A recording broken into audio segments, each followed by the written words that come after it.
वो दिन आज ही का था। उस दिन 13 तारीख ही थी। हाँ, उस दिन रविवार था। बैसाखी पर्व मनाने के लिए हमारा भारतीय समाज इकट्ठा हुआ था। वो स्थान था अमृतसर के जलियांवाला बाग का।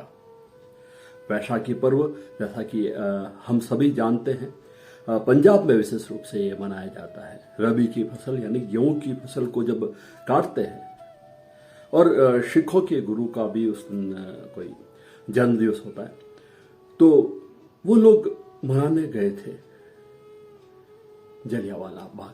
देश आजाद न था।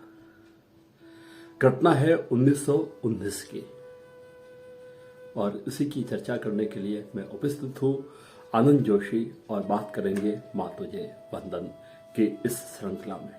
मेरा प्रयास रहेगा कि मैं अपने राष्ट्र के क्रांतिकारियों के बारे में चाहे लिखकर, चाहे बोलकर, या कैसे भी हो, आज के युवाओं को उनके बारे में बताऊं। इसी उद्देश्य के साथ में प्रत्येक रविवार को हम लोग भूतनाथ महादेव मंदिर से उन दिवात्माओं को जिन्होंने राष्ट्र के लिए कुछ किया है, उनके बारे में हम चर्चा करते हैं। मेरा प्रयास रहता है स्लाइड वीडियो बनाकर आपसे उनकी बातें शेयर करूं।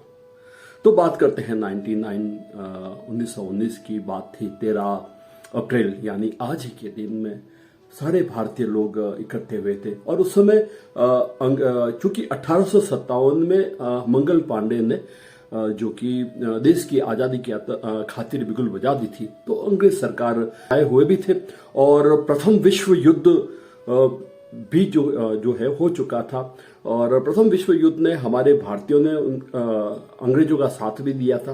कारण यह था कि जो हमारे अंग्रेज जो थे, उनके जो उपनिवेशवाद राष्ट्र थे, उनको बहुत सी शक्तियां प्राप्त थी। तो सोच रहे थे कि ऐसी शक्तियां हमें भी प्राप्त होगी, परंतु इसके विपरीत हुआ। रॉयट एक्ट जो है लगा दिया गया। उसके तहत किसी भी भारतीय को बिना किसी कानूनी कार्रवाई को पुलिस जो है अपने अंदर धर सकती थी।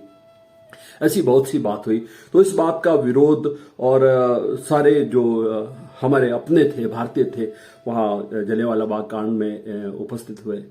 और जनरल डायर आया और उसने एक ही बोला, फायर।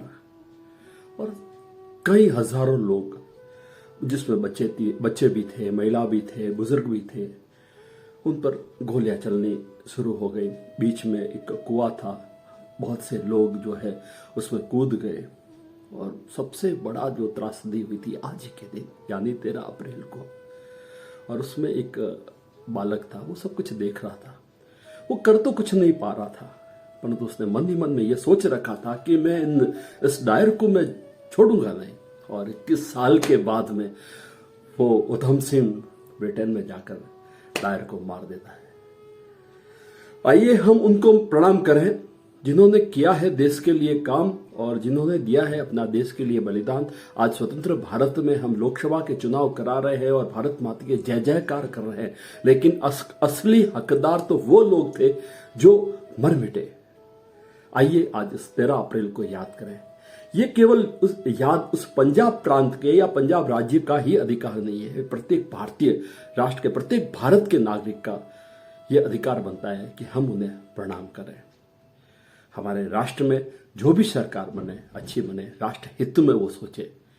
तो मैं एक बार फिर माँ तुझे वंदन की इस श्रृंखला में 13 अप्रैल के बारे में बताने का थोड़ा सा प्रयास किया है। मेरा प्रयास किया है ईश्वर गुरु कृपा से, अगर विद्वानों के साथ बैठकर पुस्तकें पढ़कर इससे भी बेहतर तरीके से और बताने का प्रयास करूंगा। जय हिंद, जय भारत, वंदे मातरम।